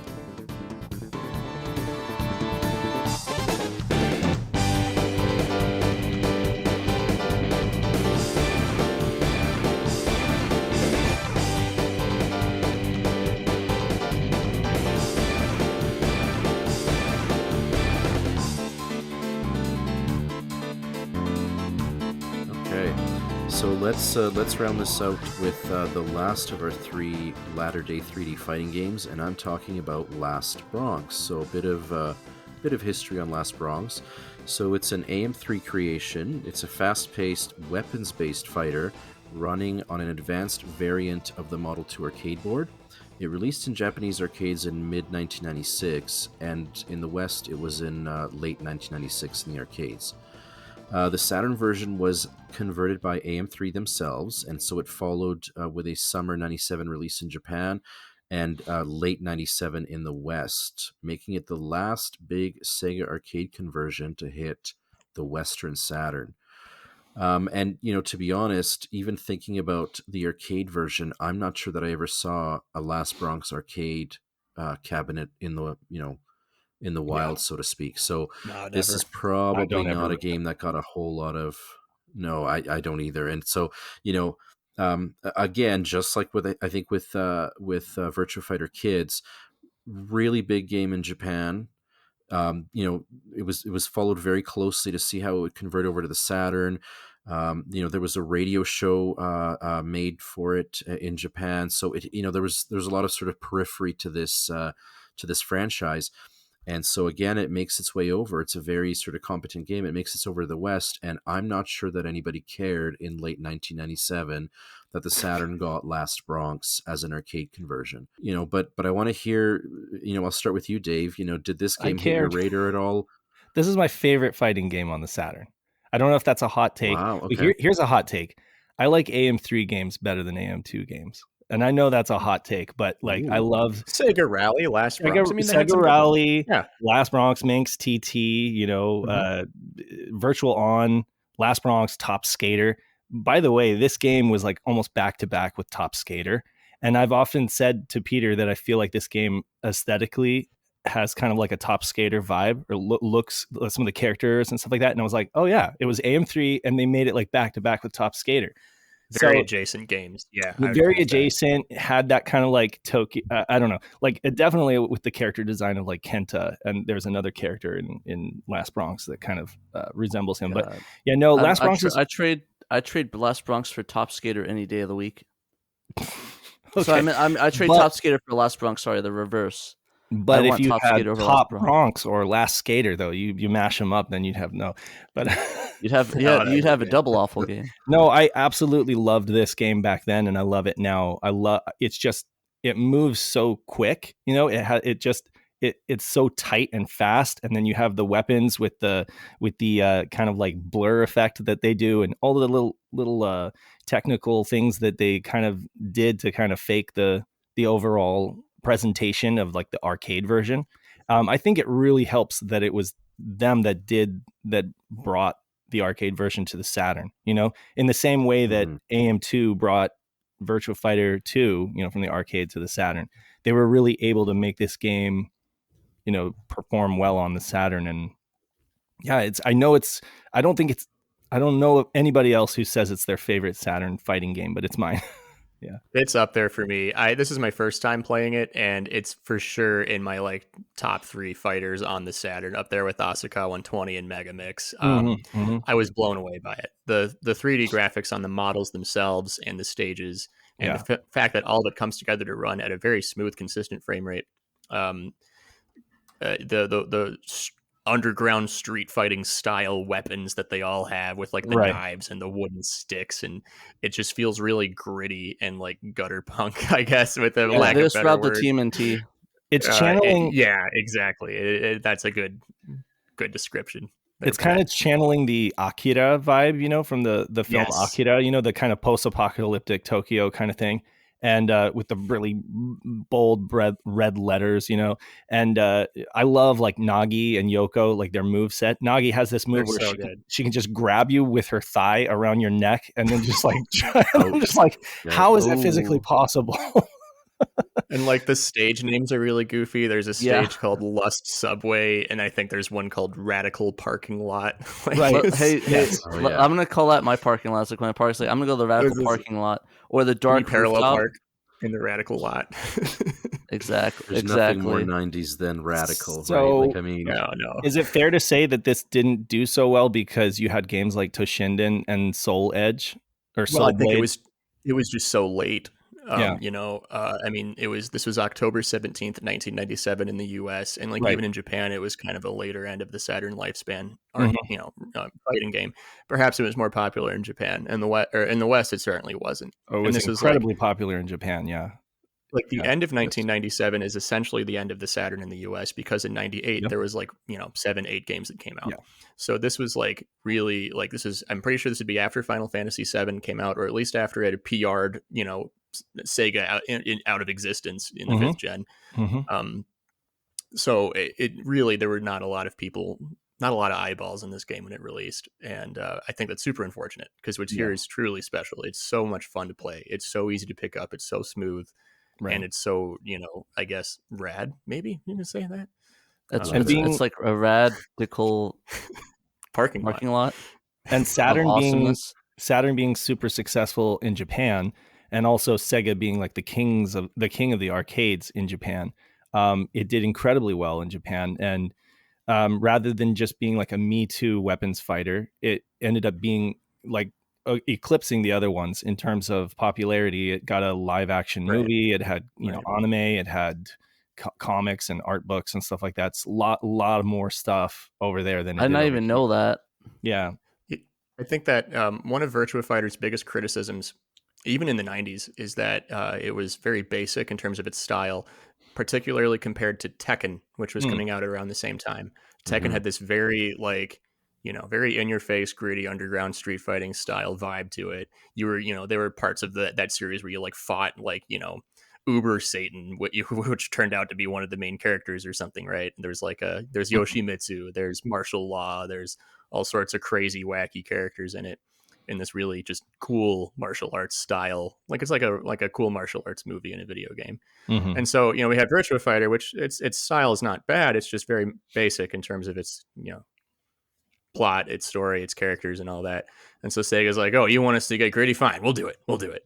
And then they made Last Bronx, right? Like that's kind of what I feel like they did, and they really knocked the door down with what they pulled off here. Yeah, I definitely think it's. I actually at first I really hated this game. I didn't really get the point of it. I was not a fan of it. Like I played with my friend, and I was like, I'm not liking this game, but I gave it another try, and I really like it. I just don't know why all the characters look angry, and Nagi looks like Android 18 from Dragon Ball Z.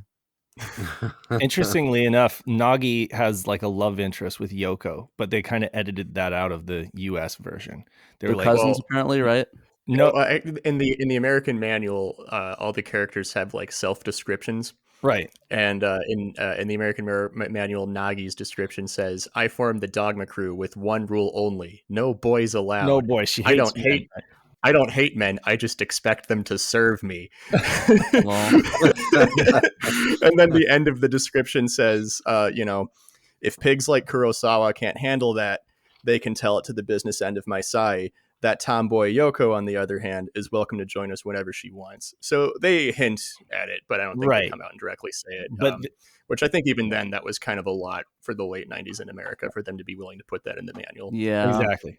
I'm just surprised it's like, oh yeah, by the way, Yoko's my cousin, and I have to look out for them or something like that, like a Sailor Moon sort of thing. In Japan, it was like an unrequited love story, where it's like she likes Yoko, but Yoko isn't interested. Yeah. So I'm fairly certain that the anime cutscenes did make it into the American version of the game, or am I confused here? They I did, wasn't right? seeing any. Where they? Is it like in the beginning? I think there's like an option to watch them. I don't think it's like there's no intro cutscene. I don't think. I'll check that out real quick. Unless I missed something real bad. Yeah, it could be in the options. And it is dubbed, I believe, rather than being subbed, which is just fine for me, anyways. I'm pretty sure the characters in the game are like speaking Japanese though, which I think is kind of weird. Or like when they're fighting, they're speaking Japanese. So they are, yeah. All the in-game dialogue is in Japanese on the American version. No subtitles, nothing like that. So they do subtitle for the credit for the opening credits. It's subtitle for the song. Yep, looks like it. Mm-hmm. That's Peter. What do cool. you think of this game? What are your thoughts? Oh, geez. I mean, I liked it. It was faster than Virtua Fighter 2. It was more interesting. There seemed to be more character depth as opposed to maybe not fighting depth, maybe not gameplay mechanical depth. That will always belong to Virtua Fighter 2, but this game just grabbed me a little bit more. You know what I mean? And the story was kind of post-apocalyptic, sort of this dark tournament to settle who's going to rule the mean streets of Neo Tokyo. Like it was pretty cool. Like it was, it really appealed from that perspective. And, I have to admit, I did not initially appreciate anime in any 3D games from Sega. So I'm talking about things like Burning Rangers, Last Bronx as well. But now, as time has gone on, boy, do I love it. I think it just fits in so well. And it's just such a sort of cultural snapshot. So again, I'm sort of looking at this from like a 10,000 foot view, but yeah, I really enjoyed it. I thought it was, it's a shame that it came out as late as it did, because what I do remember, so two bits of memory that I'll share. I picked up this copy from the local Walmart new for $4.99 because, they got 3 copies in, nobody bought them. They just sat there and they discounted them heavily. So yeah, I picked it up for less than $5 brand new. And that's the copy I still have. Yeah. And it is fantastic. You made out like a bandit though, because this game's going up for about $180 for the US long box version, and like probably about $15 to $30 for the Japanese copy. And not surprised because it was such a late release, right? Oh wait, no, actually, I'm seeing that's weird. I'm seeing it's like $58 for some of them. Let's see, one's $58 for the US long box. I don't know. Probably has. I mean, it just depends on the condition, Yeah, I might have been looking at like a new one. But yeah, I mean, the Japanese version, you got 2 discs, and the second disc, has a lot of Japanese text. It has a really extensive training mode, which would be kind of like, I guess, abridged for the US version. They just kind of compress it onto the first disc, and that's all we got is 1 disc in the US. But I mean, Saturn World says Last Bronx proves that Sega is still the master of fighting games. I don't think anybody was really expecting AM3 to make a good fighting game. Like that wasn't really their bread and butter. I mean, they made racing games. Virtual On arguably came out a year before, and that was a fighting game, but not really a conventional fighting game. So it was kind of it's a brilliant fighting game, all things considered. And if you like Soul Calibur, or you like weapons-based fighters, granted this isn't the same team that made it, but it's definitely in that vein. And I think folks that like that will appreciate this, I like the fact that you can jump up onto the guardrail and like jump over your opponent. The matches only last 30 seconds, and that's pretty much all you need because it's so fast. Some of these matches can end in like 5 seconds, Yeah, especially when you get like these flurries going, and there are these feint moves that you can do where you kind of fake out your opponent and then you come in with a counter attack, and you're able to get in so many hits. It's crazy. Dave, do you remember at the time, one memory I have is that this game got pretty much ignored in the gaming press. Like I remember reading, reviews that were all of 3 paragraphs and a quarter of a page. And it was like, yeah, the game is good, but nobody cares. Are we talking about, American press? Because in American press. Okay. So yeah, I mean, the European press really covered the hell out of it. They covered the hell out of it. And then when it released, they fell silent. It was like they covered it, and there were like articles and interviews with the developer, and then like a big expose, and then it was just like it came out and they reviewed it, and that was it. It was just and they didn't rate it as high as like VF2. I think it got like a 92%. Yeah, here in the West here in America, I heard a little bit about it through like Next Generation. I was reading back then, but it wasn't anything. Yeah, it wasn't anything significant because again, it's one of those casualties of just coming out in late '97. Like Nick said, '97 was I think official Sega Saturn magazine called it the Hail Mary year. It was like at the beginning of the year, they knew that it was a make it or break it year for the Saturn. And by the end of the year, it was like the writing was already on the wall. And it was like, okay. So, 96 was a great year for sales and everything like that. And they had the 3 free games and all that. But yeah, in 97, it just kept getting worse as the year went on. And this just came out too late. So it's like, even if folks were thinking about writing about it, where was their audience? They were thinking like, how many people are going to read this? Because how many people own a Saturn? It's not doing that well in the West. So, I wonder, like, have any of you played the Japanese edition of the game? And the reason I'm asking is in some of the levels, the backgrounds, especially the very first one, I wish I remembered what it was called exactly, but there are a lot of really large, prominent Sega Saturn logos. And that makes me wonder whether in Japan that was another sort of cross-promotion where they were promoting something, and of course it had to be stripped out for the American version. Yes, Java T. Like they had actually in the Japanese version they had a ton of advertisements for like Air, and Java T and a bunch of other stuff that got stripped out, and then they just put it all comes back to Java T. Why didn't they just sell Java T in the United States? They could have saved so much programming work. It could have saved the Saturn. Yeah, Java T. Now I'm gonna make a video like with my mouth aghast with a Saturn pointing at it, be like, "Did Java T ruin? Could Java T should have saved the Saturn?" Yeah. They also so this was what did you call it, Peter? This was a Model 2B hardware game. Yes. It was designed on Model 2B, and so I noticed that there were breast physics in the arcade version, and that didn't make it over to the Saturn. Just not enough power to power for those boobies. But Yoko, like it was subtle compared to Dead or Alive, like Dead or Alive, where it's like just bouncing up and down. It's like I don't think these are even real physics. Yeah, they take one step and then they're like Jupiter. Exactly. That's right. Those were moon boobies, right? Because they had low exactly. Anyway. Yeah, definitely moon boobies. On a technical movies, if you will. Movies. I like that. On a technical merit, again, this game runs at 60 frames per second, and it does use the Saturn's high resolution mode. There is no lighting effects in the game, but they were able to squeeze in some of the ceilings in. So to really give it a solid sort of 3D, not every level has that, as appropriate. Obviously, if you're out in the open, you're not going to have it. But in the subway level, and there's a couple others, they use the VDP2 chip to generate both an infinite plane for both the ceiling and the floor. So it's a really, really cool effect. And I'm not sure that it's, been replicated in any other Saturn fighter. So from a technical perspective, it's I'd incredible. be interested to hear, because for the longest time, Virtua Fighter 2 sort of held the crown as the most technically proficient or competent Saturn title. Do you guys think that this game beats it out? Does it look better? I think it's very close. Very, very close, but it's not better. Yeah, it's going to be a hard no from me. Some of the models look better. As a technical showpiece, I think it's tied, personally.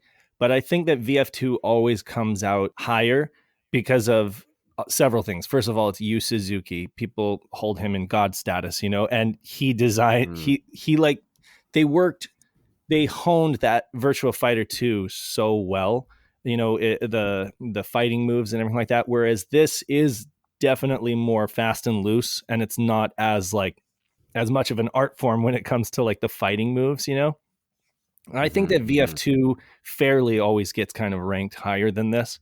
But for me personally, I appreciate it more. But so see, I wonder then if I'm the only one that thinks this looks better than VF2. It feels faster, to be honest with you.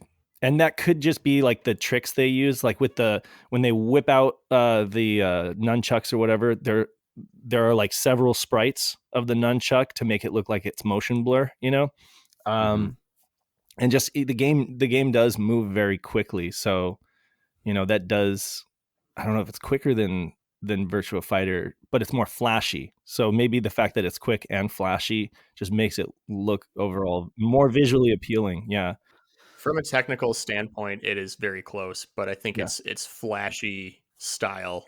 Stylistically, I think that makes it very refreshing when stacked up against Virtua Fighter 2, which again, many people thought as being very basic in style. The FMV is some of the best I've seen on Saturn. Honestly, whatever really compression they're using, it's so clean. Now, part of that could be that it's anime, right? So it doesn't have as many gradients as if it were regular full motion video or a 3D animated scene. When it's anime, you can really compress it down to flat colors, and so it looks really, really good. Burning Rangers was like that as well. The final boss of the game is a character named Red Eye, which if you play through the game correctly, ultimately he becomes unlockable, and you can be the boss, which was such a thing in the 90s. My God. Isn't that Yoko's brother? I actually don't know. I haven't. No, I think he killed his brother, I think. Oh, is that what it is? Okay. I believe so, yeah. Okay. I just beat him actually right the second. Brother. Oh, Red Eye killed Yoko's brother. Okay. Killed Yoko's brother. Okay, perfect. There it is. In game, I don't think this appears in the North American version. I could be wrong. I don't think it does though. But definitely in Japan, the Red Eye character, his sort of in-story real name is Ken Kono, which I thought was kind of interesting. It really reminded us of our. No, actually, it is his brother. It is her brother. Sorry about that. Oh, it is. Okay. It just revealed this second as I'm playing it right now. Nice live update. Live update. Hey, that's what's good about playing on Cast Live. Is that also it looks like it's all subbed. There's no dubs in this. Well, Red Eye, he's the head of the Red Rum, which is murder backwards, of course. But it's Stephen King. Right. Oh, okay, you go.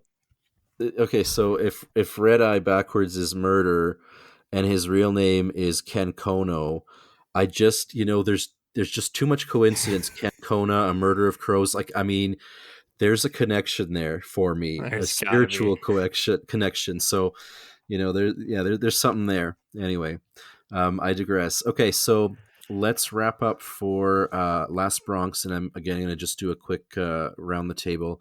I'll start with you, Pat. Would you recommend this to a Saturn gamer today?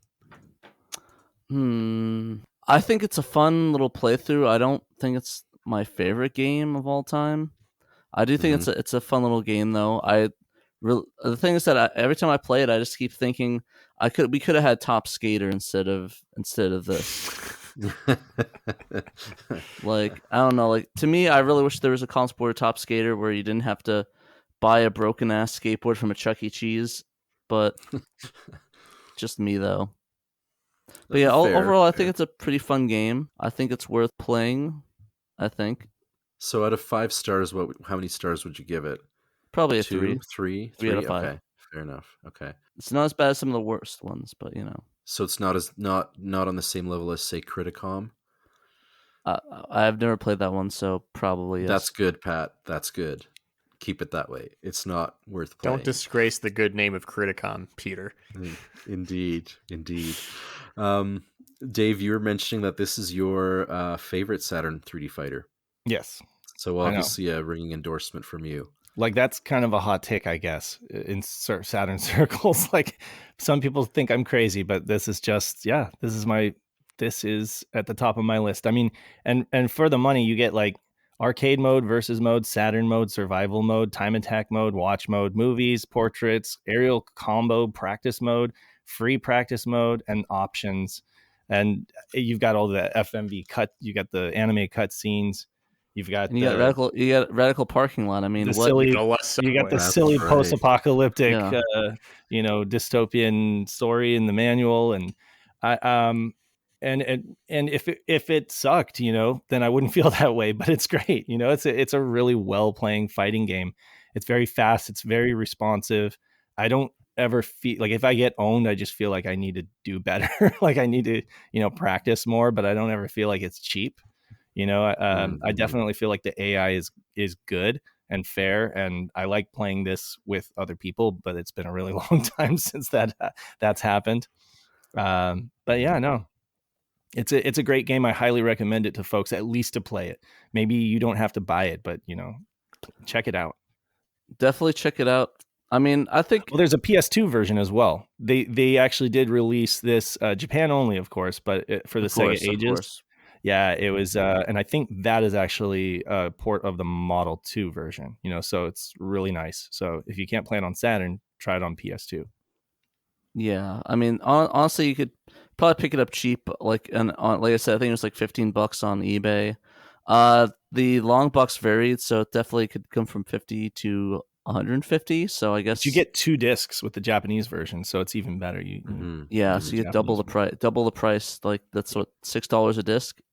That sounds like a pretty good deal to me. And you can always find it on certain archive sites and put it on a ODE or a disc. But like, I don't know, like it's up to you. I know a lot of people kind of like that physical collection, so I definitely don't want to knock people that want to do that. So definitely think there's a lot of good options. Like honestly, all these games are pretty cheap, relatively cheap to actually physically own. So I'm kind of happy that we don't have to be like, oh, well, you have to spend $5,000 to buy this game and play it legally. So I'm kind of glad for that, to be honest. It's a nice change of pace from what we usually talk about these games for. Yeah. Where do you land on this, Nick? I think it is a crime that this IP died in the 90s. This never got a sequel. This barely got any re-releases and ports. It's so good. It's so unfortunate that this came at such a bad time for Saturn. And that it didn't get the attention that it deserves. It's incredibly well made. It's so unique in its style, and I think it really deserved a lot more. Asuka 120 is still my favorite Saturn fighter, but this is really, really, really close on that list. And I definitely think anyone who is a Saturn owner should find a way to play it. If you don't want to spend a giant amount of money on it, I mean, I guess the Japanese version's cheap, but you need to try it out. And if you like fighting games and you like Sega fighting games, you have to play this. This is a must play. It's a pretty decent Sega fighting game. Like I can't deny that. It definitely feels like it's the answer to Soul Edge, though. Like it's definitely right. Well, not an answer. Like it's a thing that they tried to give an answer to Soul Edge. I'd say it's like an answer to Tekken almost. A little grittier, it's as so their usual. All right, and then just to wrap up, I would also heartily recommend this game. Not a very common one if you're looking for it physically in North America, but there are ways to get this game, and it really is worth it, if for no other reason than to see all the different visual effects that the Saturn can produce. But it is a solid game. So Yeah, good game all around. So we've covered 3 of the later sort of 3D fighting games, Virtua Fighter Kids, Fighters Megamix, and Last Bronx. I'm just going to do a super quick roundtable, and what I want is for you all to rate them from best to worst, like a 1, 2, 3. How would you rate these? And I'll maybe start first. I would probably go with Last Bronx as my number 1, Fighters Megamix as my number 2, and Virtua Fighter Kids as my number 3. Where do you land, Pat? That one's a toughie. Probably Fighters Megamix number 1. Number 2, probably Virtua Fighter Kids, and 3 Last Bronx. As controversial as that might sound, how much I undersold Virtua Fighter Kids. As much as I think Last Bronx is fun. I think Virtua Fighter Kids had enough where it's like, oh, it's Virtua Fighter 2's extra mode, so it's like essentially Virtua Fighter 2. The visuals are just so pretty. I like the cuteness of the characters. It was a solid fighter versus Last Bronx, where I didn't think it was as pretty and mechanics aren't as solid as I would have liked it to be, if that makes sense. Yeah, for sure. Panda Man, where do you land? VF Kids at number 3, Megamix 2, Last Bronx 1. Keep in mind that Fighters, Megamix, and Last Bronx are extremely close in my mind, as they're both now in my top 3 fighters of all time on the Saturn. So, I mean, that's a tough one, but with how I'm feeling right now, Last Bronx is number 1 for me.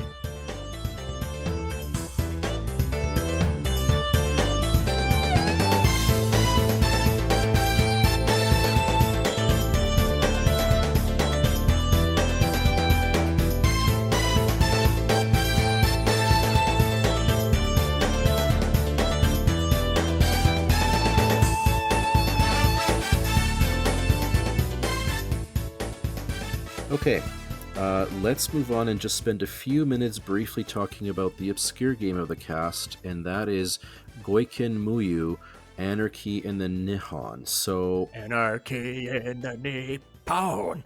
Coming sometime, it may be. Suffer a long time, suffer traffic line. Your future is a shopping spree. This is a Sid Vicious fighting game. It's a very late 1997 Japan-only release, and there's a story behind this game. Apparently, there were at least four, possibly more, ex-Sega folks that were working on the Saturn conversion of Virtua Fighter 2, and as soon as that work was done, they wanted to right away create another 3D fighting game, and Sega was kind of like, we're not going to greenlight that. And so they left Sega, and they did this game on their own as sort of an homage, a parody, a sort of hodgepodge of sort of their experiences working on Virtua Fighter. And they pitched it to a third party, KSS, and they picked it up and they ultimately released it. So just like most of the other games that we talked about today, it's a high resolution, 60 frames per second 3D fighter. And I'm curious, again, just to do a quick roundtable of, just overall thoughts on this game. And I'll maybe kick it off with you, Nick. Yeah, this is mechanically Virtua Fighter with a dodge button. A, B, and C, A being block, B punch, C kick, and then you can grab with A and B, but with the shoulder buttons and D-pad inputs, you can dodge. A very welcome addition to the Virtua Fighter formula. It's a little slower, it's a little more methodical, and it's a lot more comical than Virtua Fighter. I mean, this is like, you're playing as rowdy school kids and occasionally teachers and principals that go in and fight. And I don't know if it's all, I don't know the plot. I'm not familiar with it. It might not be revolving around school life, but it certainly kind of seems to be like that. There's it's very much a language barrier as far as understanding what's going on in the game. And to make it matters worse, a lot of it's in kanji, which is, the upper echelon alphabet in Japanese. So if you're familiar with hiragana and katakana, you're still not going to get very far understanding what's going on. Yes. Yeah. It's very fun. I had a lot of fun playing this with friends just last fall, actually. We enjoyed this one quite a bit. And it's real goofy. There's a lot of funny voice acting too, especially with when the principal fights, he's like, it's there's a million gameplay modes. I don't know what any of them are, because again, it's all in kanji, but yeah, it's very fun. Yeah, this menu, I remember I played it live and I clicked the menu and all I saw is a wall of Japanese text. I'm like, And it's like traditional Yeah. handwriting style kanji. So even if you know some, you might have a hard time reading it. Like it's it's difficult for the non-native Japanese reader. It was definitely made for its region, right? Like it was not Yeah. made to be easy to pick up and play outside of Japan. No. this was definitely gatekeeping levels of gameplay. But the thing that I like about it is that it's supposed to be a Japanese game. Like this is like they It's have got like Nippon in the title. Like, duh. I mean, like it's like all these Japanese tropes, like the dancing mom, the Japanese teacher dude, the Kuwabara looking dude. Like, there's all these characters that are like, and now it's like Japanese like punks or like teachers or like soccer moms, the equivalency. So I can see it's very Japanese, like, and it's unapologetically Japanese. So it's like to the point where it's like you're not going to understand it, but it doesn't matter. So, But you're still going to enjoy it if you don't understand Japanese. The fighting game itself, the voice acting, the moves, the characters, how they look, how they sound, how they react to things, like you're still going to get a big kick out of it. Like there's this one character, I think I don't know which one it is. It's the blonde one, where she'll like all of her victory poses is her doing like squatting Slav style crouches and then just shouting like gangster Japanese at the now deceased opponent. Feel like she's gonna take a cigarette out of her cleavage at any moment. She doesn't actually do that in the game, but you can almost picture it happening. Like, it's just funny stuff like that. There's like a businessman guy in the game where one of his special moves is he'll kind of like quickly scuttle in between your legs, turn around and poke you in the ass. Like, and that's right. That's like, definitely a thing. Yeah, that is a thing. And, that's something that happens in this game. Yes, exactly. I still think my favorite part of it is that you can actually, if you play with the soccer mom, like a ballet character, it's like you can just pretend you're just a Karen beating people up. Yeah, that's definitely the vibe. Yeah, but yeah, I mean, I just think this game is really interesting, and I think my favorite thing about that is that it gives off vibes of rival schools, so it has that sort of vibe to it, which I think is going. And it's funny because like I like how the Sega turned them down. It's like, we don't want sort of a more grittier like game like that, and then they do Last Bronx, which is the grittier game like that. It's just kind of funny to me. Funny. So then I kind of wonder, do you guys think that this game stacks up to the first three that we spoke with? Like, is it in the same sort of echelon, or is it more of a, like, how do you see that? I think so. It feels less refined to me. Like, if playing it feels like there's something missing. It doesn't feel as smooth and like buttery as the other ones. It feels like there's something missing that makes it not like, at least the gameplay wise, that it feels a bit more heavier. And more, I would totally agree with Pat. Yeah, it's definitely a slower, heavier game mechanically. The models of the characters look really good as far as like 3D graphic quality on the Saturn goes. It's very strong graphically. You'll sometimes see entire models pop out for multiple frames here and there, but like, but yeah, again, to Pat's point, it is a slower, slightly clunkier fighter, but it's certainly not unplayable, and it's not to the point where it's like too cheap to play against certain CPUs and stuff. The best move is to hold down and forward while spamming the C button. Most characters will wind up doing this weird stomp kick where universally it will, like, the stomp will land on the opponent's crotch. And for some reason, the CPU opponents in this game do not know how to get around that when you spam down, forward, and C. And that's one of that's good for a few laughs. So, we always highlight an obscure game each cast that sort of falls within the theme of what we were talking about. Is this game worthy for folks to try?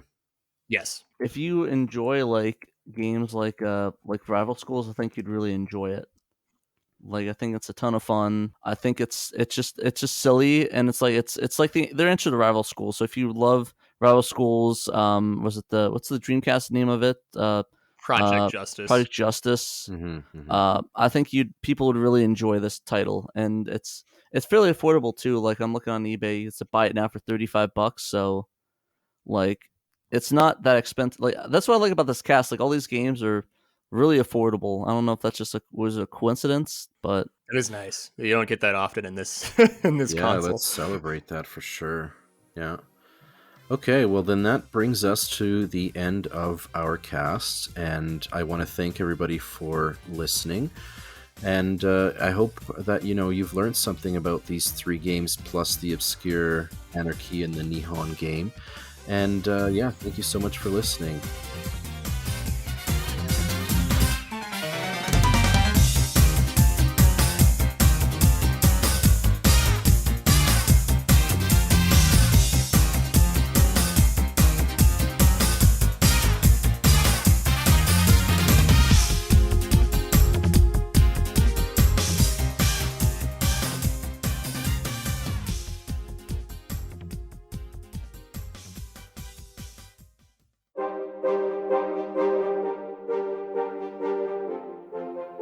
Just want to give a shout out to all of our patrons that support us each and every month.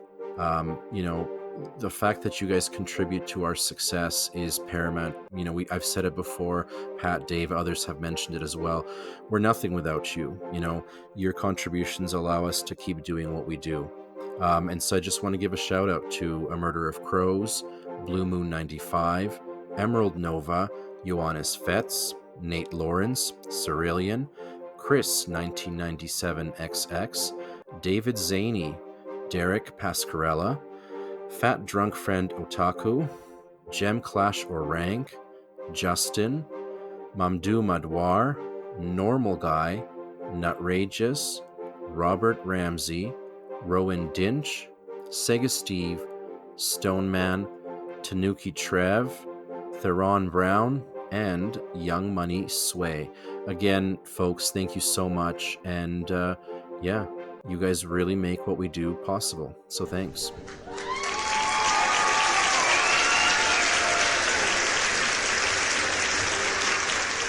I think it's fair to say that latter-day 3D fighters on the Saturn, Virtua Fighter Kids, Fighters Megamix, and Last Bronx were all really good games. The trouble is, it seems like they were really dialed in and tuned perfectly for a Japanese audience.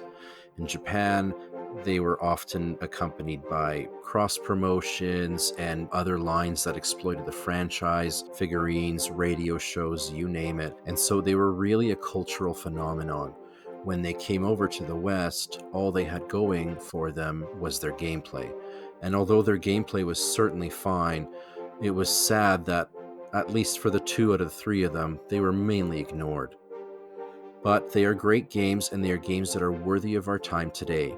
We are long past that era where, these cultural considerations may hinder us from enjoying a title. So pop in Virtua Fighter Kids and Fighters Megamix and Last Bronx, and you can really kind of feel the heartbeat of the Eastern Saturn when you play these games. They are amazing and, well worth your try today. Thank you so much for listening, and remember, you must play Sega Saturn.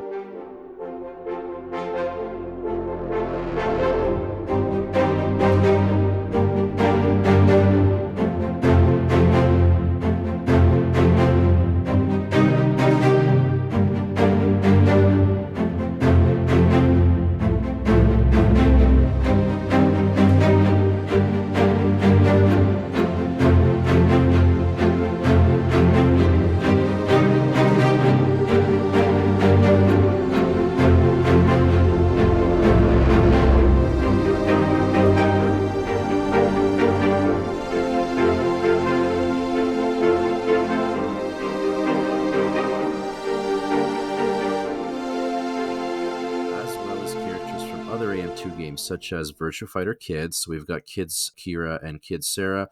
Virtua Cop 2, we've got Janet. Daytona USA, we've got Horny the Hornet. Is his name legit Horny the Hornet? Is that dead ass what his name is? No, it isn't. That's just something I wrote in the outline because I was tired and I thought it.